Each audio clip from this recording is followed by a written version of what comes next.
Hi, Tom here. In this week's Circle Line Art School video, I'll show you a simple way to draw a Japanese castle. The first step is to draw a basic sketch of the front of the castle facing towards us using rectangles, long, thin roof lines, and a few triangles for the top parts of the roof. Once you have some basic shapes drawn for the front of the castle, draw a series of parallel short diagonal lines going downwards from the right hand side edges.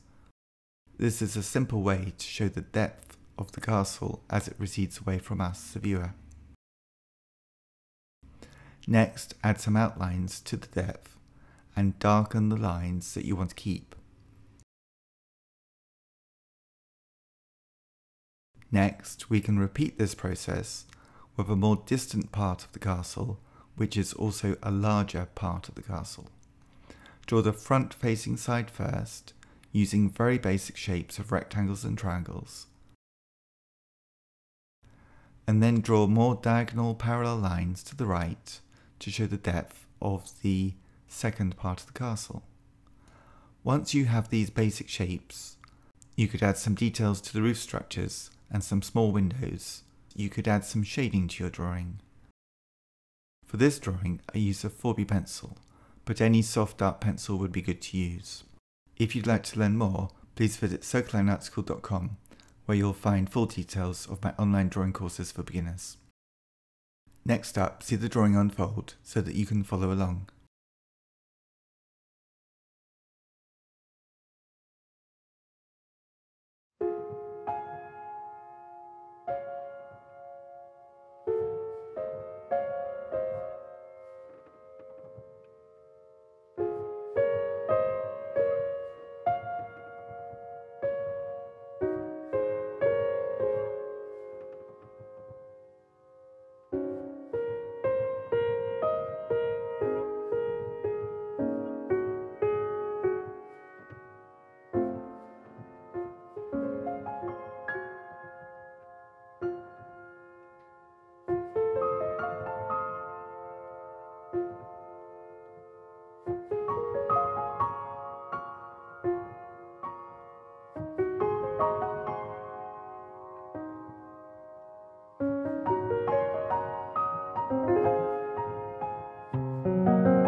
If you'd like to learn more, please visit circlineartschool.com, where you'll find full details of my online drawing courses for beginners.